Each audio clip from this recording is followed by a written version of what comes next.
Alright, hello. I'm here to talk a little bit about my reading workshop lesson that I did with my third graders.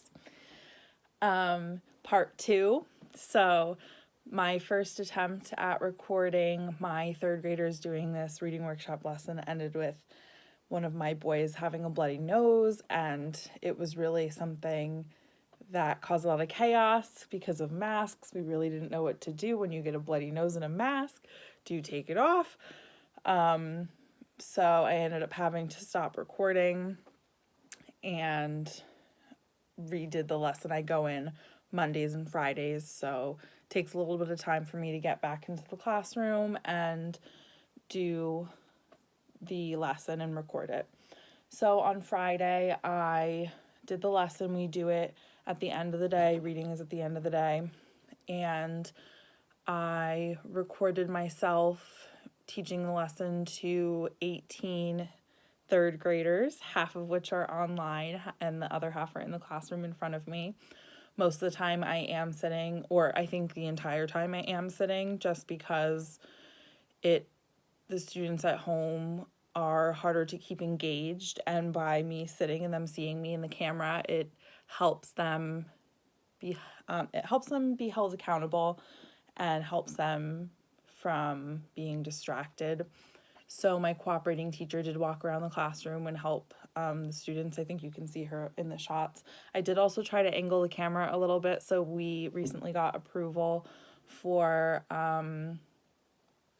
all my students are approved to be on camera. Now they signed consent for publicity. And so I tried to get some angles of the camera, of the computer, myself, as well as some of the students in the classroom. But with using a phone, I don't have a great setup, so it's a little bit more of a challenge to do that and be able to hear everyone. I know it's a little bit hard with the masks and everything. So the lesson focused on character traits. The students have free choice books that they get to read every single day at the end of the day. And typically we will do a mini lesson beforehand, and students will be looking for something specific in their book and filling out some sort of activity, just like the one shown in this activity.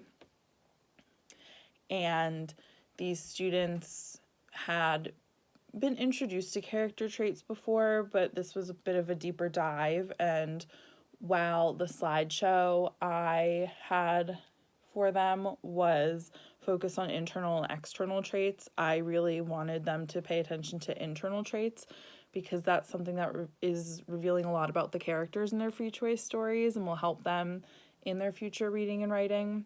So we tried really hard to focus on internal traits and having the students kind of think of their own traits. And I gave a couple examples. I did some modeling, and we had students then use their slates to give a couple examples of traits that they would describe themselves as. They had some great answers, and they're all wonderful, so I have plenty of character traits that I could describe them as. Since it was at the end of the day, we did run out of time a little bit. They had plenty of questions to ask me, and the students are really getting into reading. I have noticed that they're a little hesitant when it comes to writing, but reading is something that they look forward to. They like when we get to read their free choice books. They like when they get to finish something and we say, oh, take out a book and read. They get very enthusiastic about that, and it's really great to see them, eager to learn and eager to participate, and I hope you can see that in this video. Thank you.